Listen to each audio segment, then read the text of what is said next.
Hey guys, this is the WalterFootball.com After Dark show for April 5th, 2024. Going to be doing a 2024 NFL mock draft update today, plus some free agency signing grades that just happened today. Plus, whatever other nonsense we get into, we'll discuss. Flying solo today. Wasn't sure if Tom was going to come on either today or Saturday. He said he could come on Saturday instead of today. So we're going to have Tom on Saturday. So if you're looking for him, you'll have to wait another 48 hours. But we'll have our usual hijinks on Saturday. But yeah, I'm looking forward to today's show. Please hit like, subscribe, comment below, share this video. Visit the link in the description for the merch store. All that mean a lot to us. We had some great super chats recently as well. That really helps us out. If you really want to help support the show, consider that, because YouTube ads pay us nothing. So yeah, we had Kevin Kovac yesterday with like $20 worth of super stickers. So thanks to Kevin for that. We also had the John Sanders 911 super chat on Tuesday, and then we had the Jenon on yesterday.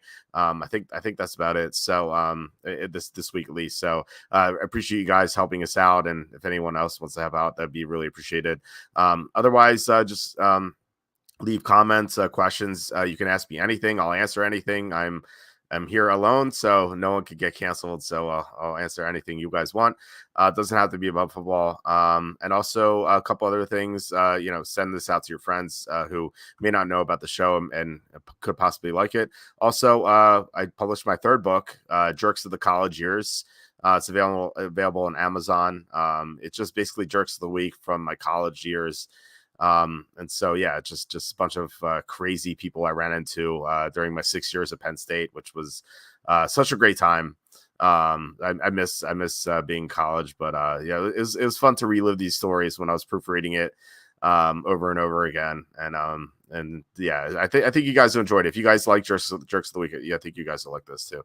All right, so let's get into it. We had a couple of signings I want to get to first. This would be pretty quick. And then we'll jump into the mock draft. So the Eagles re-signed, I should say re-signed, not signed, Jordan Mailata, 3 years, $66 million. I think this is a great deal for the Eagles. Jordan Mailata is known as one of the better left tackles in the NFL. He allowed only 3 sacks last year. He's a super athletic player, and I don't even know if he's reached his potential yet, because he was a 7th round pick who did not play football. What was he, like a rugby player or something like that, and from Australia? I forget what he was exactly, but his background was not professional football or collegiate football. He had to learn the game, and yeah, I mean, he's really taken off and become a great left tackle. And it's kind of crazy that a few years ago the Eagles drafted Andre Dillard in the first round, and they had Jordan Mailata. I remember thinking, and also Lane Johnson, obviously, and I remember thinking what, and I even wrote this. I'm like, why did the Eagles draft Andre Dillard in the first round while they have Jordan Mailata? Because I thought he had great potential. I remember one Eagles website, they're like, they criticized my draft grade of Dillard.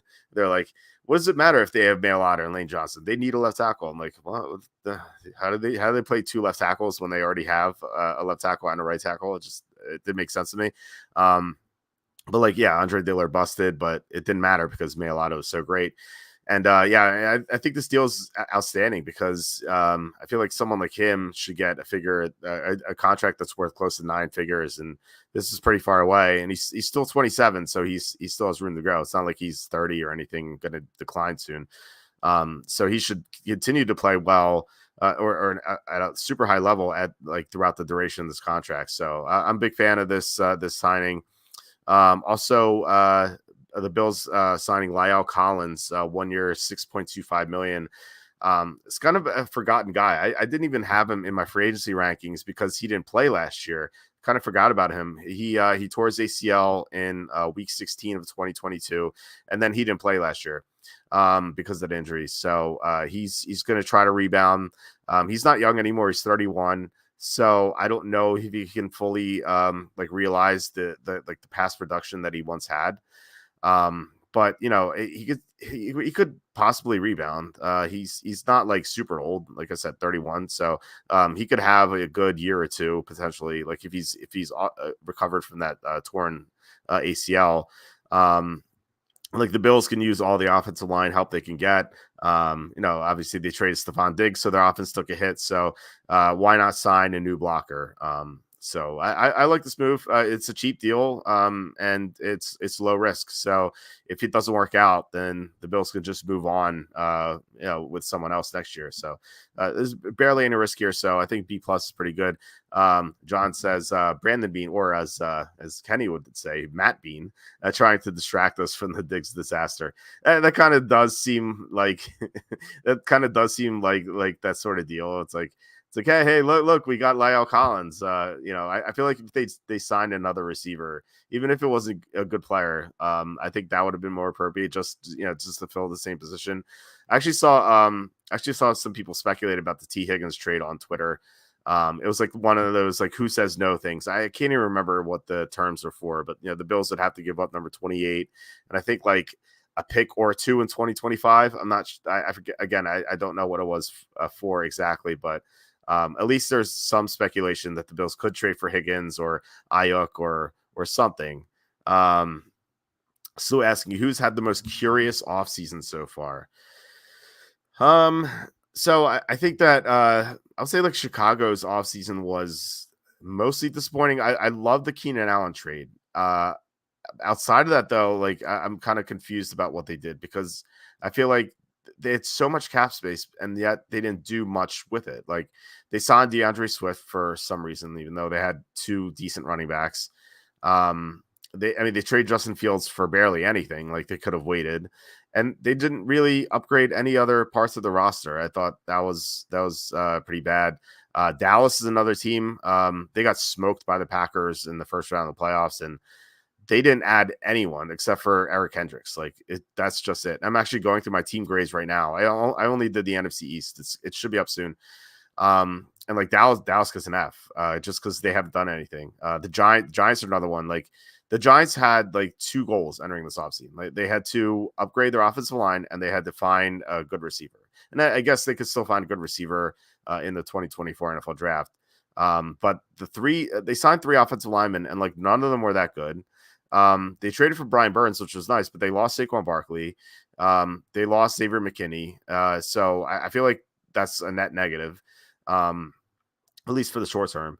They don't even know if Daniel Jones is going to play week 1 because he's coming off the torn ACL. So, and now they're talking about, there are rumors, not they are talking about, but there are rumors saying that they're going to draft JJ McCarthy number 6. And I don't know, like if they do that, like I think their fate is sealed as one of the worst teams in the NFL. They already are, but it's going to hurt them long term if they do that. So I think that, I say Cowboys, Giants, and Bears is 3 of the worst teams this offseason.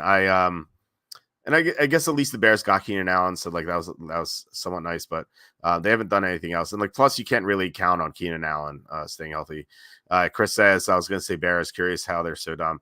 Yeah, it's so weird because entering the offseason, I was looking at the Bears 50-1 to win the Super Bowl, and I thought that was pretty good.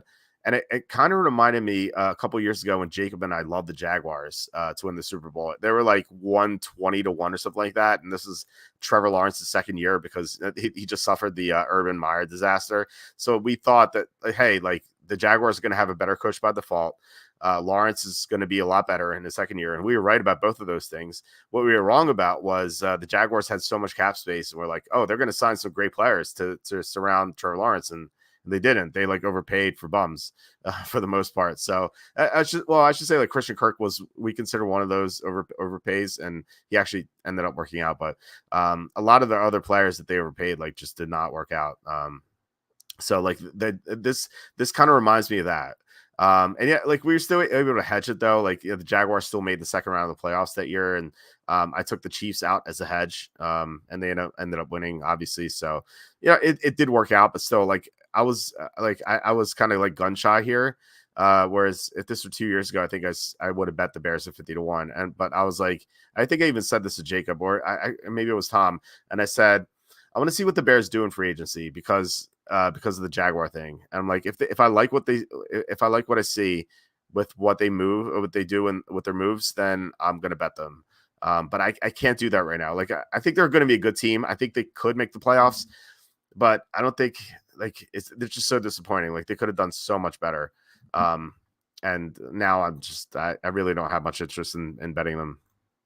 John says the Cowboys offseason has been strange for an owner claiming he's all in.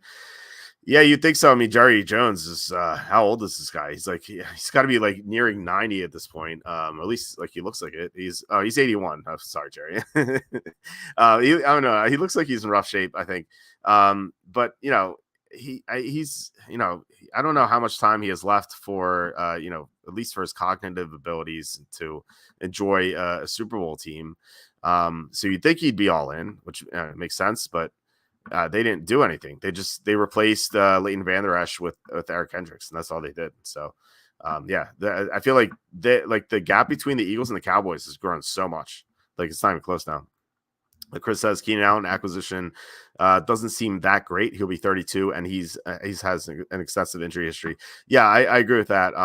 The thing about Allen though is like I feel like someone at like a receiver like him can play well into his mid to late 30s. Like he's just such a good route runner, and like he doesn't quite need the separation. Like Kenny and I were talking about this yesterday. Like kind of reminds me kind of like the Larry Fitzgerald / Anquan Bolden type receiver. Jerry Rice was another one, but I don't compare anyone to Jerry Rice, but like we saw Fitzgerald and Bolden play well into their mid to late 30s. I think Keenan Allen could do the same. But the injury history is a big thing though. And you can't count on him staying healthy. So I did like the move for sure. But it does have its downsides. I think you're right about that.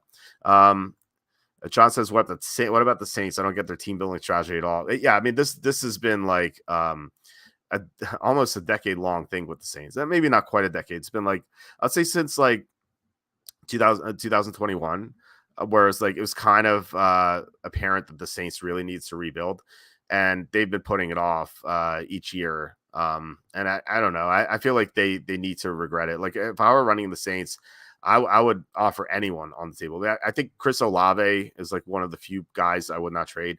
I just like build my team around him. He's just a really good receiver, but like everyone else is good to go. Like everyone is available for trade. So I think they need to have a fire sale and just start over, a tank for 2025. Try to get Shador Sanders or Drew Aller or whoever else pops up. I think that's what they need to do. But like right now, they're just treading in 8 and 9 territory. Like that's what they're going to be. They're going to be 7-10, 8-9, or 9-8 in this bad division. It was almost good enough to make the playoffs last year, but the Falcons are going to be so much better now. So, I don't get it at all either. The Saints strategy is to win 7-9 games. Exactly right.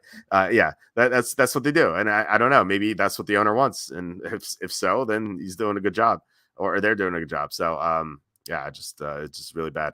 Allen got 3 years at least. No Brown. Go Charles Rogers and Herman Moore. The Saints' goal every year is to keep their fans from wearing bags over their heads. Yeah, that is, I guess if you own the Saints, you just don't want to go back to being the Aints, right? Like that's what they were an embarrassment for so long. It was back like I'd say like the Browns for the better part of last decade, where the Lions. You had the Bengals in the 2000s. They were they were horrible for a long time.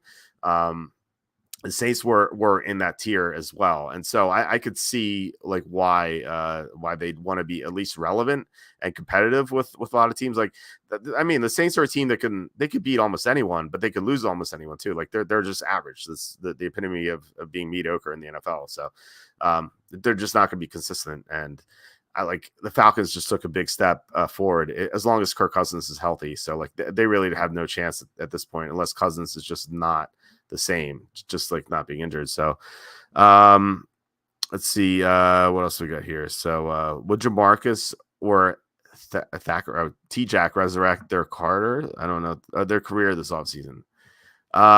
In what sense? I don't quite understand. But okay, let's go to my mock draft. So we have Caleb Williams number 1. This is not going to change, like unless he falls down the stairs or like gets kidnapped by MS-13 or something like that. Like this guy's going to be the number 1 pick.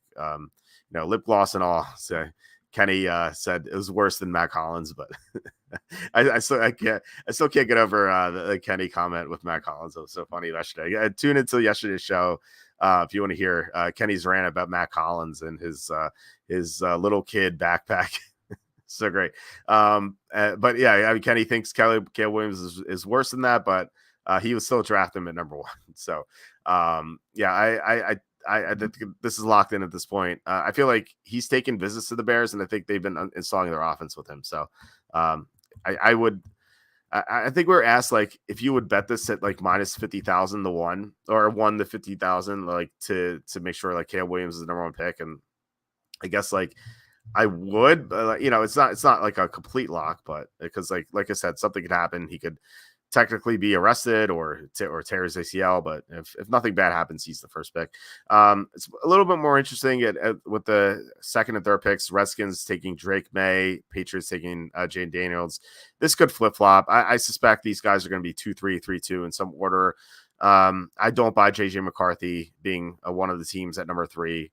It sounds a lot like, oh, the Niners are going to take Mac Jones, and no, they didn't. And then, oh, the Colts are going to take Will Levis, and no, they didn't. Like all the hype, like the hype quarterback, like that player usually falls. So I'm kind of wondering if like everyone expecting JJ McCarthy to go to be the 4th quarterback off the board, and I'm thinking like, what if Michael Penix or Bo Nix is drafted ahead of him, or both? Like if he falls, like I wouldn't be surprised because he's like the hype quarterback. Everyone wants to go early, and like it's usually a bad sign for them because like if like people are hyping them up, that means like, oh, we want this guy to be off the board when we have a pick, so a good player drops to us. I don't know. I'm kind of skeptical about McCarthy. Now it could be wrong. Like I don't think he's going to go 3, but like if someone moves up to 4 to draft him, like I wouldn't be shocked, but at this point, I think he's the one who drops, if anyone. I don't think May or Daniels will drop. I think they're kind of locked in. I think almost at 2 and 3.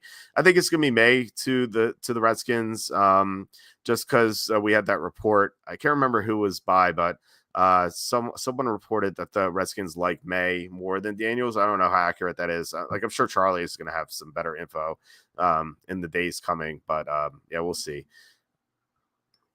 So I made a change here at number 4. I had Malik Neighbors going instead of Marvin Harrison Jr. This is based on Mike Jurecki's intel. So I listened to Mike Jurecki's podcast, and Jurecki like never gets anything wrong with the Cardinals, and he said that the Cardinals like Neighbors a little bit more than Marvin Harrison Jr. And like Jurecki's been touting Harrison to the Cardinals for a long time. Like this is dating back to last year at this time. He even said that like, hey, pencil Harrison into the Cardinals. But now apparently the Cardinals like Neighbors more. So I'm going to mock Neighbors to the Cardinals. But Jurecki also said that the Cardinals wants to trade out of 4. And I guess that's kind of a given. Like the Cardinals are known as a team that likes to move around. And so like, I think that they will do that. I think that a team's going to move up for quarterback to either 4 or 6. I think the Chargers are going to stay put. Just a guess. But I think that like the Cardinals could definitely move down. And if they do move down, they might take Rome Odunze instead. Like I think they're going to draft a receiver, some sort of receiver with their first pick. And then the Chargers getting Marvin Harrison Jr. I think Harrison's going to go here. I'd kind of be shocked if he falls a little bit. John says, can you bet draft props to Pennsylvania? It's only about a 40-minute drive for me. In some sports books, like you can bet it on Bovada and Bookmaker. I don't know if Bookmaker has any yet, or BetUS. But like sports books like FanDuel and DraftKings and BetMGM won't have that. In fact, like I'm probably gonna have to go to Jersey to bet those. It's so stupid. I hate these stupid betting rules. Like everyone should be able to bet anything anywhere. I don't understand why it's so difficult. But like Jersey's like a 25-minute drive for me. Like I always say this, like I always go to Trenton to enter my DraftKings lineups because you can't do that in PA for some reason. So stupid. So yeah, I do that. So one week when I do that, I guess the week of the draft when I'm entering my Rainmaker lineups there, I'm just going to bet at either FanDuel, DraftKings, BetMGM, Caesars, Bet365 if I sign up for an account. I think those are the main 5. So there's also like PointsBet and like other sketchy books. Like PointsBet really sucks. I thought they were a good sports book, but they limited me, and like now I can't make more than a $3 bet there. It's just stupid. It's not like I won like a lot of money there or anything too. Like I was up for sure, but like it was, I don't know, it's so stupid. But anyway, yeah, I'm gonna have to go to New Jersey. So I think like you probably have to do that because you can't bet on in Pennsylvania on those sports books, unfortunately. Bryce says, "What's up, Walt? The Drake May profile sounds very similar to another North Carolina prospect drafted years ago." Yep. Yeah, it is. It's scary for sure. Doesn't mean that it's gonna be the same. USC had Carson Palmer and then they had Matt Leinart. It it can change. But I don't know. I think like luckily the Bears don't have to make that decision. Like imagine if the Bears drafted two North Carolina quarterbacks. And they both busted. Like they'd be so embarrassed. So yeah. Luckily they have their number one pick. So I feel like they can't screw that up. But yeah, it is worrying. I'd rather have Jaden Daniels than Drake May personally. I think they're all going to be good, but we'll see. Trubisky has gotten so bad. Like it's crazy how what's his name? Mason Rudolph like really outplayed Mitch Trubisky. And sorry, Kenny, I know I'm praising Mason Rudolph here, but he was so much better than Trubisky last year. Cardinals already have 1 million picks. Why would they move? I guess to accumulate 2025 capital. Like something that Jarecki, I think it was Jarecki said it. It might have been his co-host on the show. They said that like the Cardinals could move down from like 4 to 11, and then they can move back up to 6 or something like that. Like this is what they did last year. They had 3, they moved down to 12, and they moved up to 6. So they have a lot of flexibility. So like that's something they could do. They could pick up a first round pick for next year, moving down from 4 to 11. And then if they move from 11 to 6 or 7, then they probably won't have to give up the first round pick next year. They'll have to give up like a second, third, etc. But they'll be able to net draft picks that way. So I think it's a pretty smart thing to do. It worked out for them, I guess. Although, I mean, not really, because Houston's draft pick ended up being a lot later than I thought they could consider it would be. Because they can still get one of the top 3 receivers. Yeah, I think that moving to 6, 7, 8, something like that kind of ensures it. I don't want any part of PointsBet.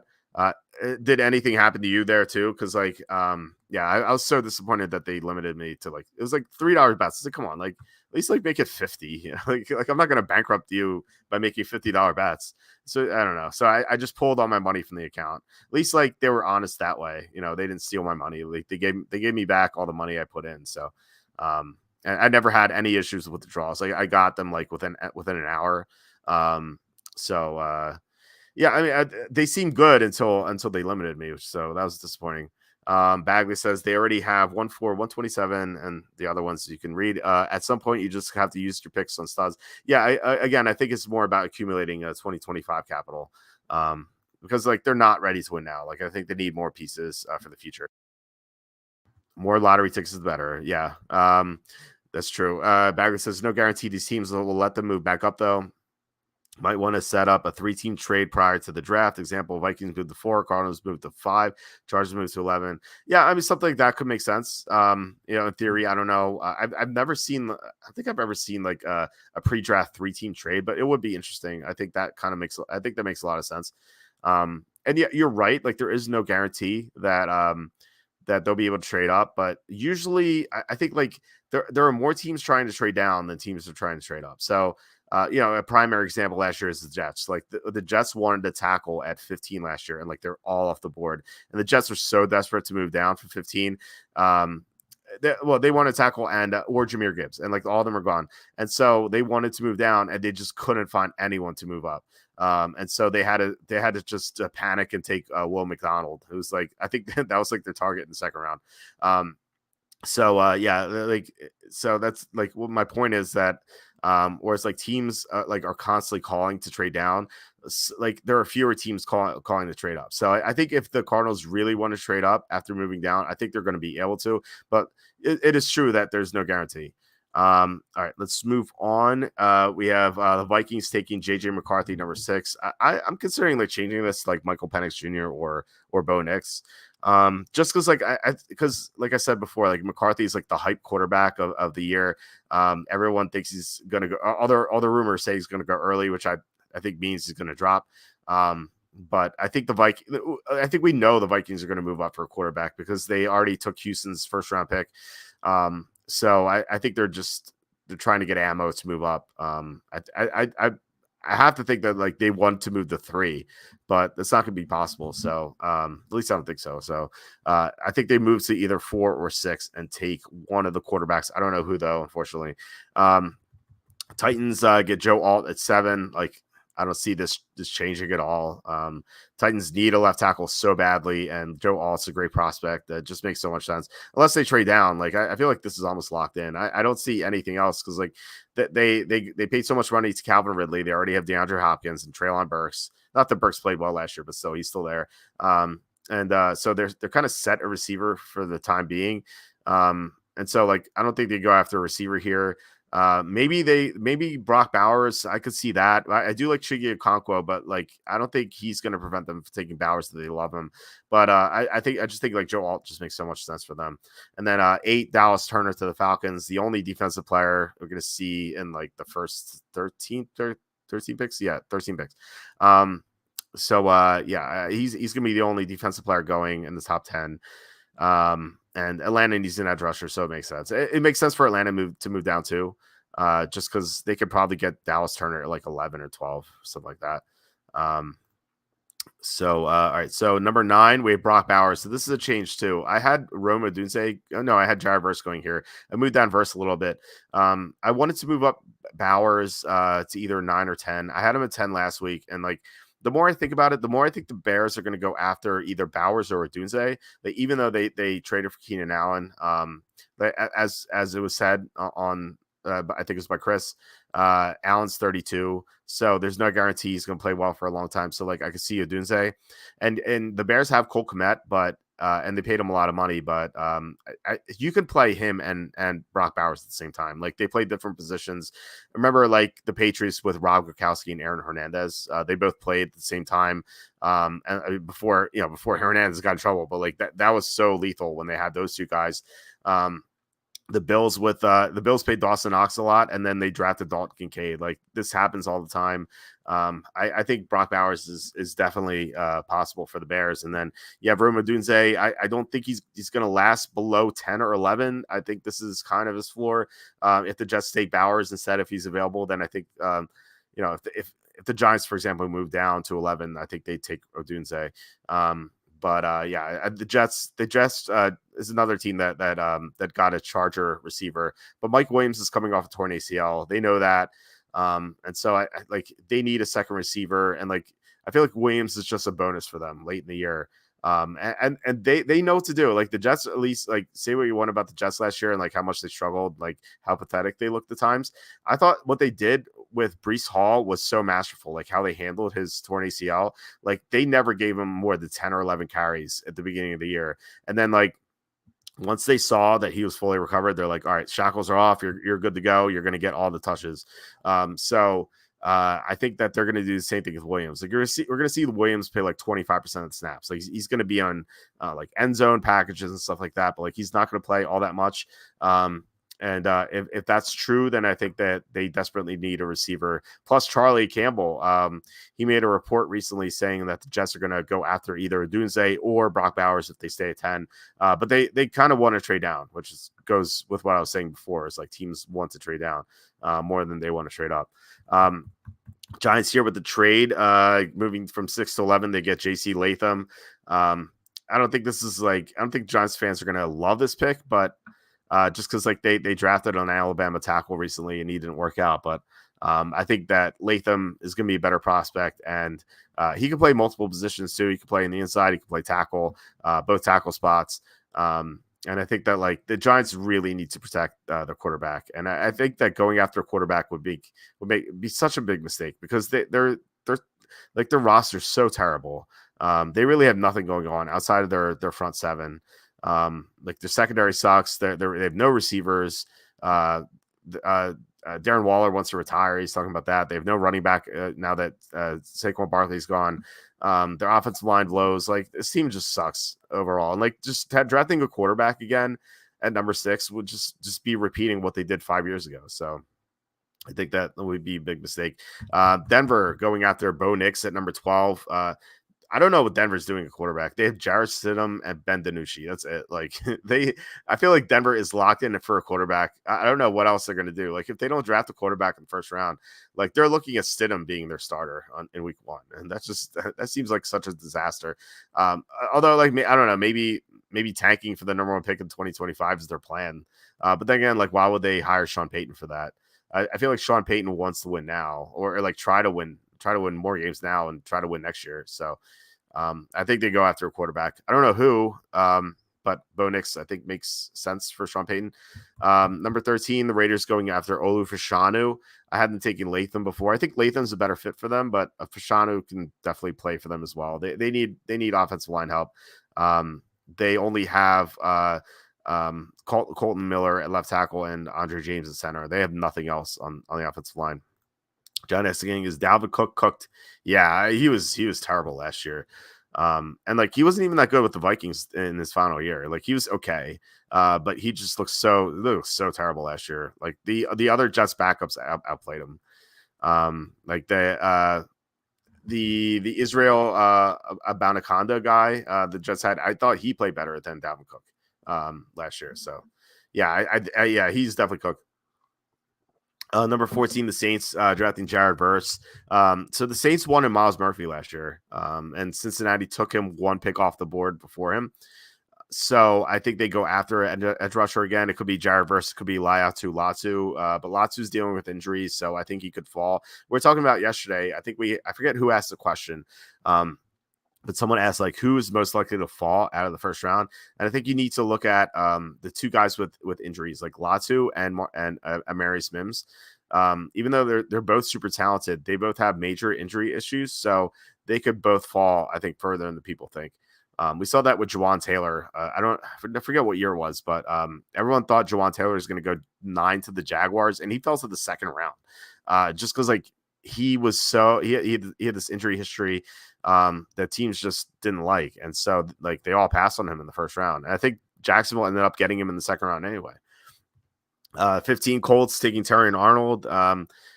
You look at all the receivers the Jaguars and the Texans have gotten. You know, the Jaguars, well, I mean, they lost Calvin Ridley, but they got Gabe Davis. The Texans just got Stephon Diggs. I feel like, and plus the Titans have Calvin Ridley, so Ridley's still in that division. So the Colts need cornerback help with so many good receivers in the AFC South. It was already a need anyway, so I think it just makes sense to take the top corner off the board. And the Seahawks drafting Troy Fautanu. They have severe offensive line issues in the interior. Their tackles are good, but they don't have anything in the interior. They lost their 3 starters, the 2 guards and center, so they need to replenish this. They could go after center as well. But yeah, that's something they need to address for sure. Remy asking, do the Raiders address quarterback at all? I have them taking a quarterback in the second round. I have them going after Michael Penix Jr. in the second round. But given like how good he's been at his pro day, and the craziness we saw from him in his I don't know if you saw this, but it is, I don't know if it's his apartment or dorm or wherever he lives. Like he has like on his wall, he has like plays like all over the place. And like I feel like this is exactly what coaches want. Like they see that and they're like, wow, this guy loves football. And it's like a complete opposite of some of the like the partiers quarterbacks that we've seen, like Johnny Manziel, for example. Like he said he never like watched film. I don't know if that's true or not, but I think, I don't know if he's bragging or not, but like that's what he said. Blake Bortles is another one. Like he was a first round pick, tons of talent. And like he's just a partier. Like he just didn't care about watching film. I forget who the quarterback was, but like I think it was maybe Jamarcus Russell. Or, I could be wrong, but there was a quarterback. They put a $20 bill. The coaching staff put a $20 bill in a tape, like a cassette holder thing, and they gave it to him. And he gave it back to them the next day, and they're like, "Did you watch this?" He's like, "Yeah." And then they open it, and the $20 bill is still in there. So, like the coaches hate those type of quarterbacks who just don't try and they just try to rely on their talent. Whereas like Penix Jr. just like it looks like he lives and breathes football. So I think that like that's super favorable to coaches. And also like he was great as pro day. Obviously he had a great season, like going to the national championship. So I think like all these things in his favor mean that he's going to go in the first round. But he does have concerns though. He's like 24. He has a lot of injuries in the past. That's why I thought he'd go in the second round in the first place. But if he could definitely, he may have won over at least one coach. That's all it takes. Like one coach that needs a quarterback. Like he may have sold them. So I like, whereas before I thought he'd go in the second round. I think he goes first. So my thinking that is like maybe the Raiders end up taking him at 13 after all.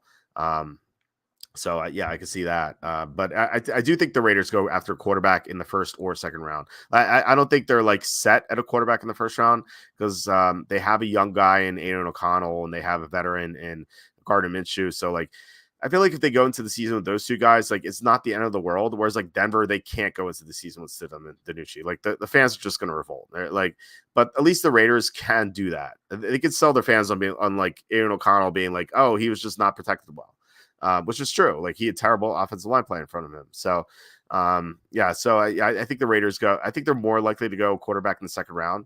But they could definitely do that at 13. Matt Leinart, yes. John Sanders said Matt Leinart was definitely another guy who's a big time partier. There's like the stories that like he and Nick Lachey would like spend time in hot tubs. So I always felt like they could have made a movie about that or something. But I guess like the hot time machine, hot tub time machine they did. But like they could have put like Matt Leinart and Nick Lachey in there. Yeah, he was certainly another guy who just didn't live up to his potential because he just didn't care about football as much. Josh Rosen, another one, by the way. He had like other aspirations and just didn't love football.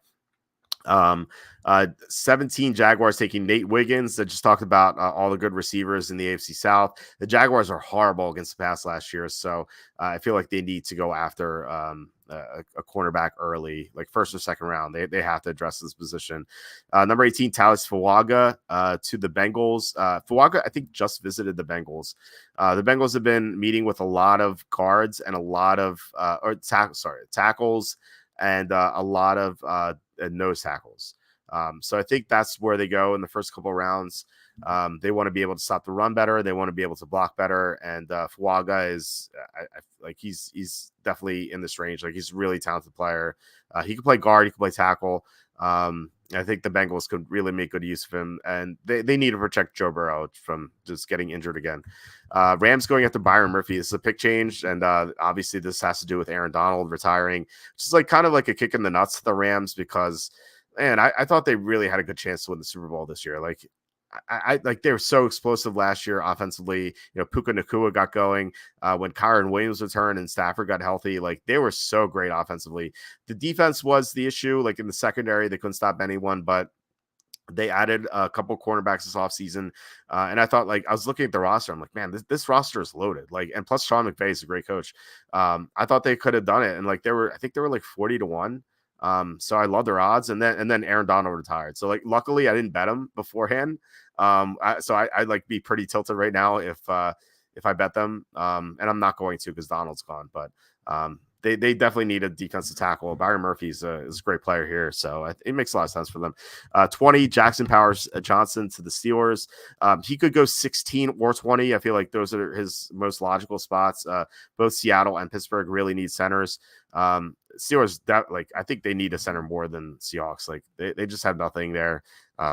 They tried Mason Cole. They cut him. He sucked. Like the Steelers have a history of having great center play. It was they had let's face one of the twin brothers. I can't like remember off the top of my head. Marquise Pouncey. They had Marquise Pouncey for a while. They had so many centers over the years that like it feels like when like they get a center, that center plays for them for like a decade. Dermontti Dawson is another guy. It's just like whenever they get a great center, he stays there for a while. So like this could be like their next center for like the next 12 years. So I think Steelers fans will be on board with that. All right, so we go to 21. Here we go, Latu to the Dolphins. So I said like Latu could fall, and like he could fall for sure beyond this as well. But the Dolphins have shown a lot of interest in him. They brought him in for a top 30 visit. I think that he makes sense for them. Think about all the great quarterback play in the AFC. You have to get to the quarterback, and the Dolphins lost edge rushers this offseason, so Latu makes sense. And by the way, there's so many people on Twitter I see that they take offense to people saying top 30 visit, and they're like, it's not top 30. This is not their top 30 players. I won't name any names, but like there's like some prominent personalities do that, like in the draft community. I'm like, like first of all, chill out. Like, who cares? Like, why do you care about this so much? It doesn't matter. And like, second, this is like what teams call these visits. Like, I like Charlie and I have sources.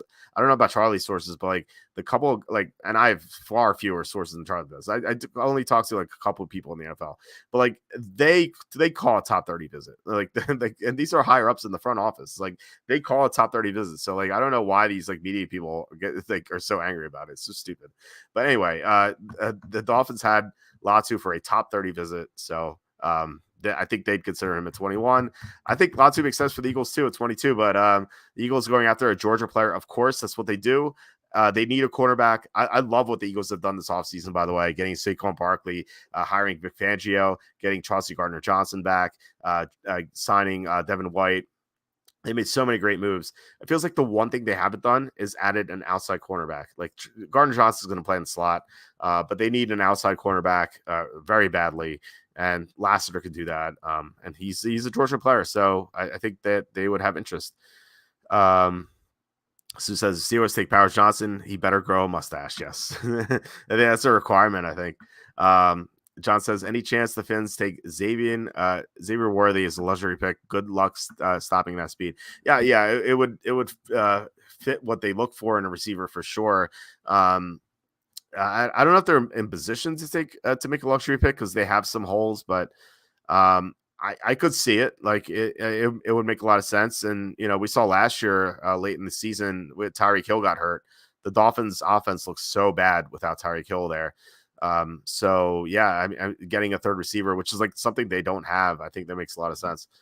All right, so number 23, Giants going Chris Jenkins. This is Minnesota's pick that Giants got 11 and 23, and the Vikings got 6, and they got a pick in the second round as well. So it works out evenly on the trade value chart. But yeah, the Giants lost Leonard Williams, so I said their front seven is really good, but they could use one more defensive tackle. Dallas going Brian Thomas Jr. I should have more info on Dallas. Usually we get info from Dallas. So this is just a guess right now, but they have no second receiver. It was Brandon Cooks last year, and he's a free agent.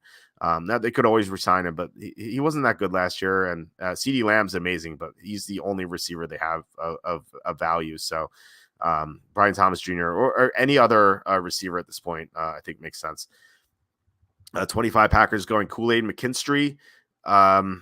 So yeah, the Packers lost Rasul Douglas last year. It's kind of a silly trade. Like they sold Rasul Douglas at the trade deadline. Like, they were sellers because they had, I feel like they just lost to Denver and the Raiders in back-to-back games. And like, Jordan Love looked terrible in those games. And so it looked like the Packers at that point were like sellers and like, oh man, are they going to draft a quarterback? And then Jordan Love caught fire at the end of the year, and the Packers almost beat the Niners. If the Packers had Rasul Douglas on the team, like they may have won the game. So they were really, really missing a cornerback. So I think that's what they go after here with this pick. Number 26 is Tampa. I talked about Amarius Mims before, and here he is. So this is a guy who could fall into the second round because of the injuries. But if he stays healthy, he's so talented. Tampa has offensive line issues. Now, they had good tackle play last year, but they're really lousy at guard. And I think they could move Luke Goedeke inside. So I think, like, even though Goedeke played well at right tackle last year, I think like guard is more natural for him. So he could be even better at guard. So I think Mims makes sense at 26, but again, like, he could fall because of the injuries. Quinion Mitchell, number 27 to the Cardinals. The Cardinals want was it the receiver, cornerback, guard, and edge rusher. Those are the 4 positions they want to address. And I feel like 27 is kind of like the sweet spot for a corner. They could go after a receiver early with one of the studs. I guess they could also take a guard here. I suppose like Graham Barton makes sense. and edge rusher, like not really so much here. I think that's more second round. So I think either corner or guard here would be pretty logical for the Cardinals. I think their secondary is in worse shape though. So Quinny Mitchell is a good player here. 28 Bills going to Donnie Mitchell, or like really any receiver after the Stephon Diggs trade. Like even before the Stephon Diggs trade, this is what I had going to the Bills. And so yeah, the Bills they could go receiver like theoretically with their first two picks because they lost their top two receivers from last year. I do like Khalil Shakir. Curtis Samuel is good too. He's going to be a good gadget slot type of guy. But they really need outside receiver help for sure. And Adonai Mitchell's fantastic here. Let's see here. Chris says, no, don't do that. I want Kool-Aid in Detroit. He fit in nicely with all the people that used to say the Lions fans were drinking the blue Kool-Aid. Him going to the Packers would be quite sad. I like that. I like the fit. He actually had a top 30 visit with the Lions. I don't know if it did happen or will happen, but it's within the vicinity. So like it either has happened or will happen soon. So the Lions are we know that they're at least interested in him. So I like that fit too. I think I had him going to the Lions in a recent update. So in my final mock, I might have that. John says receivers all 10 picks. Yeah. If they did that, like it would be egregious, but like you could at least understand it, right? Like and then they wouldn't have to worry about the position. So maybe that's just what they need to do. It's kind of like I actually had a question from an emailer like a long time ago. And I think it was like back on the Lions before. This is like before they had Stafford and like they just had terrible quarterbacking, or maybe it was the Bears. I forget. It was like one of the NFC North teams. And he was like, it's like, man, we've had terrible quarterbacking. Like, would it be crazy to go quarterback first round and quarterback second round to make sure we have good quarterback? like, well, they would never do that, but I can understand the sentiment, you know. So that's kind of like in the same vein. It makes more sense though. I mean, obviously you can't play two quarterbacks at the same time unless you have some insane offense. I mean, why not? Why not? I feel like the Bills have to draft like at least 3 receivers at this point, unless they trade for one of them. 29, Cooper DeJean. I don't know if it's DeJean or DeJean. I've heard announcers call this guy DeJean. I've heard announcers call the guy, let's call it DeJean. Like, so I don't know. Maybe someone knows, but I mean, I feel like if you know, like you may have heard one of the pronunciations and not the other. So I don't know this pronunciation, but I think he's a good fit for the Lions. The Lions just lost Chauncey Gardner-Johnson. I feel like this is a similar player. Lions going cornerback / safety makes a lot of sense. It could be Kool-Aid, as Chris pointed out. If Kool-Aid's off the board, I think DeJean makes a lot of sense. We have a Sue 555 super chat. Thanks so much, Sue. Just really appreciate it. Again, like YouTube ads pay nothing, so this really means a lot, Sue. He says 45 minutes in and no super chat / sticker. Can't let Walt get shut out tonight, and don't be a jerk by the book. Thanks, Sue. We really appreciate that. Got a lot. I didn't even know what the stickers were until like a week ago when Kevin was posting them. So I really appreciate the support. This really keeps the show going because like again, like we make $1 an episode on YouTube ads. Like it's pretty sad, but these so this is like 5x more than 5x what we get from the YouTube ads. So thanks Lou. And thanks for the shout out for the book too. I don't know how many people have bought the book yet. I know like my family's ordered them and stuff like that, and I know Tom ordered it. I don't know if he read it yet. Kind of curious. I was hoping he'd be on the show tonight so I could ask him. But maybe I'll ask him on Saturday to see if he's read it. But I know he's like super busy with work, and that's why I assume he couldn't be on tonight. He didn't tell me why he couldn't be on tonight. I assumed it was from work because usually he's a rough work schedule. Or I don't know, maybe he got lucky and has a good date or something like that. I don't know. He didn't tell me, but maybe we can ask him on Saturday.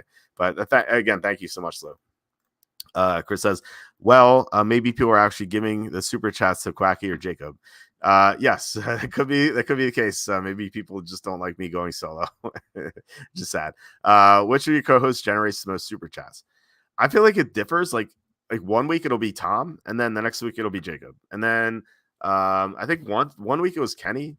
But think overall it's you know what, I think overall it's been Tom, because Jacob's been off for a couple of, or like 3 episodes in the past couple of months since the Super Bowl.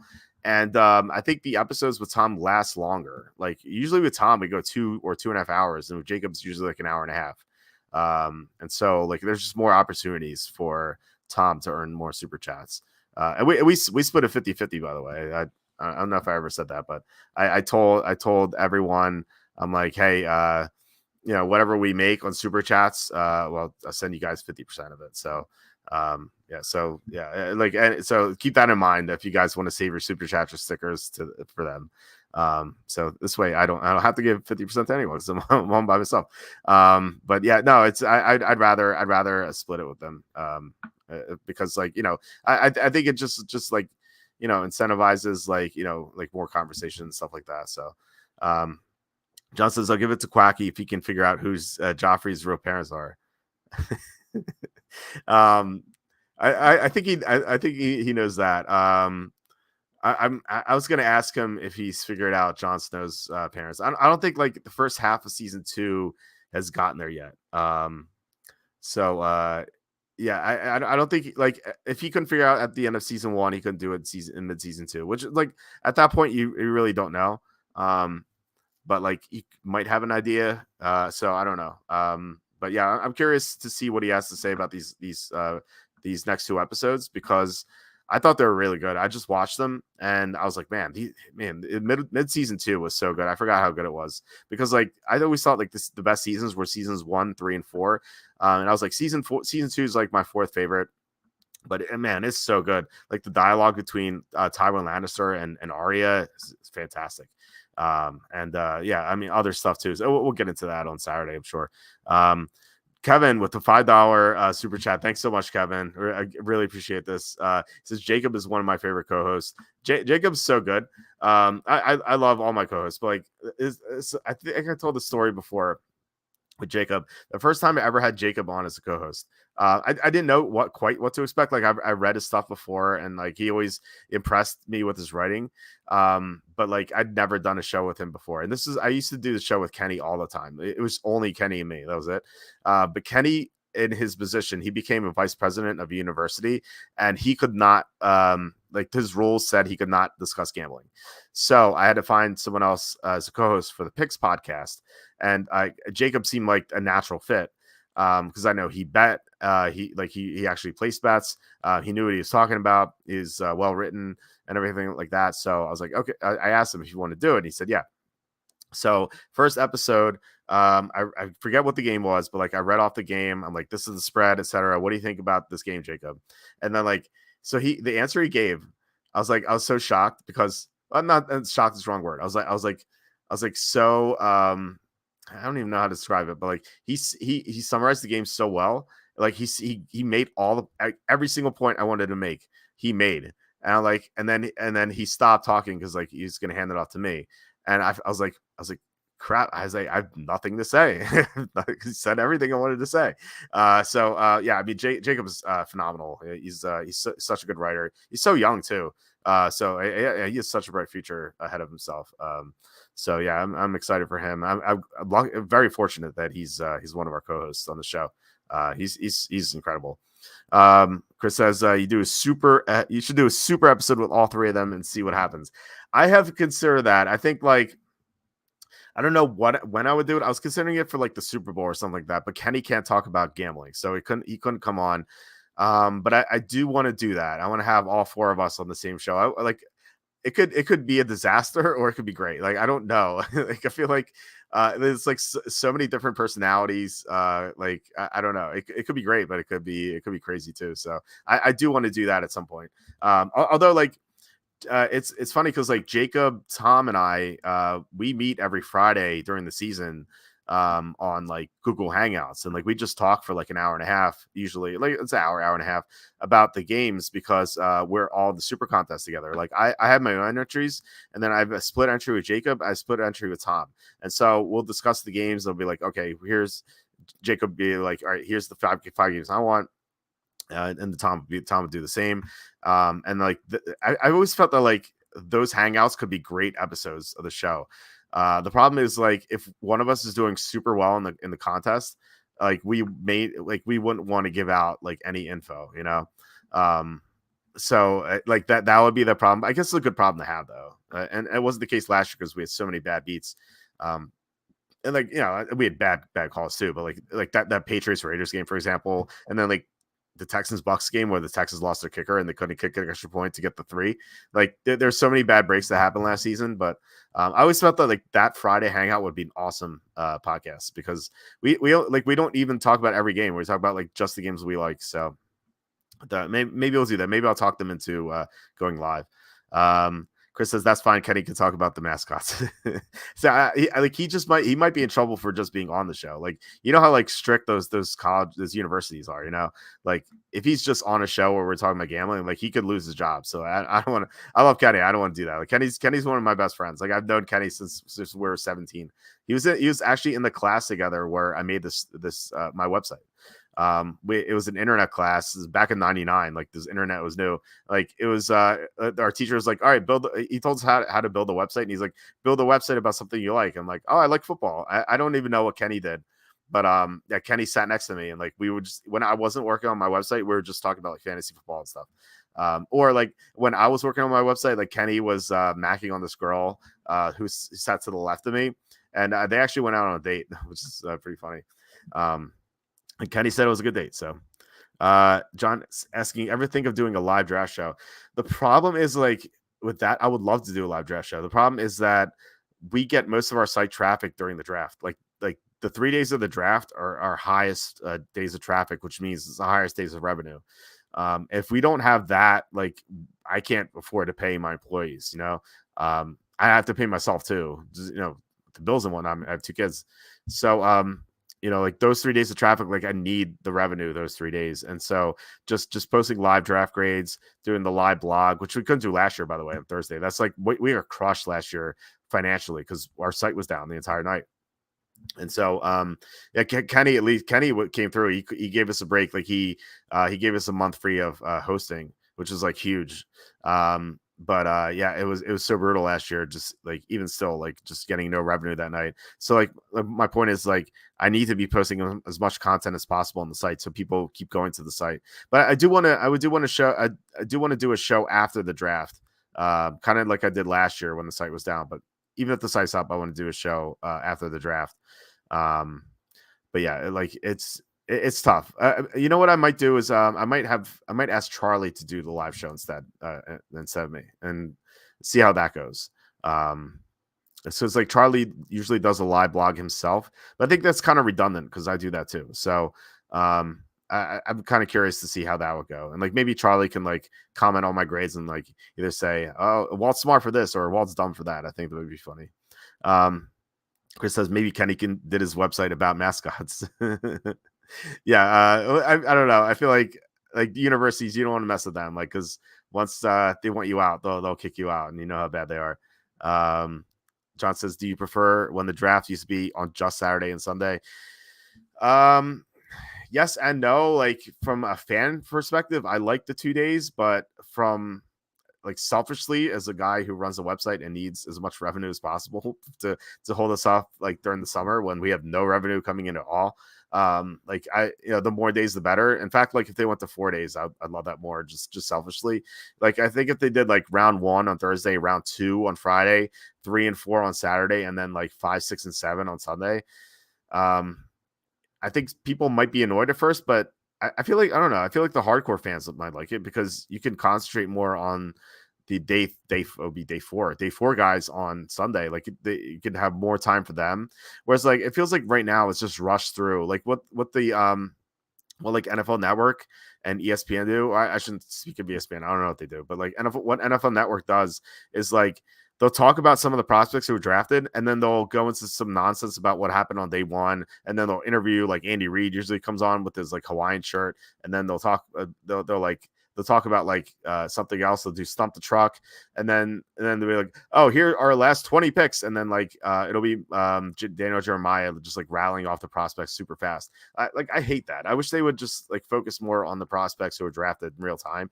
And like, they always fall behind too. That's so annoying. So I think if you had fewer picks on like every day, of the draft, like the networks wouldn't fall behind as far, and like as a fan, like I hate that. I hate when the draft falls behind because like on Twitter, like what the picks are, and like on Saturday, like we'll be at like pick 200 on the TV, but like we already know what pick 215 is. So yeah, it is. Yeah, it's not great. I don't know. I got a text from my wife. I just gotta read this real fast. Hold on. First live text on the show. She's asking me to transfer my daughter, so I'll get through this real fast. Sorry, guys. Tyler Guyton to the Ravens. They lost 3 offensive linemen in this offseason, so they need to do that. They need to replenish the offensive line. Niners, except for Trent Williams, they don't have a great offensive line, so I think they go after a tackle and then another tackle. The Chiefs had bad tackle play last year, so I think they go after a tackle as well. Sue said my screen says 22 watching now. I have 398 watching now. I think like most of that is on Twitter. I do have 19 watching now on YouTube, so it says 378 on Twitter. So yeah, which broadcast do I prefer? NFL Network, live reporting. It's tough again. Like I need to be in front of my computer, so. I think if we we're doing the site had more traffic, I could send someone live. And then what else? I'm surprised they haven't done that considering they're putting games on Wednesday. Yeah, I hope that's the case for the future. And Bagley says they should really bring back Mayock since he's not with the Raiders anymore. I agree. I think like having him and Jeremiah on would be awesome. I don't know if May wants to do it, but yeah, I would be a fan of that. But yeah, anyway, guys, I have to get going. My wife asked me to move the baby from our bed to the crib because my daughter hasn't been sleeping well recently. Kevin, thank you so much for this $10 super sticker. Really appreciate it, Kevin. Again, like you've been awesome this week, just all 3 days. Just this is awesome. It's just thank you so much. I don't know, like I can't express how much this helps. But yeah, thanks so much, guys. Kevin for the $15 in super stickers, Sloop for the 555. We'll be back Saturday. With I assume Tom says he'll be good on Saturday, so unless something comes up, he'll be on. So please hit like, subscribe, comment below, share this video, visit the link in the description of the merch store. All that would mean a lot to us. But yeah, thanks guys for commenting and watching, and I will talk to you Saturday, and have a good first half of your weekend.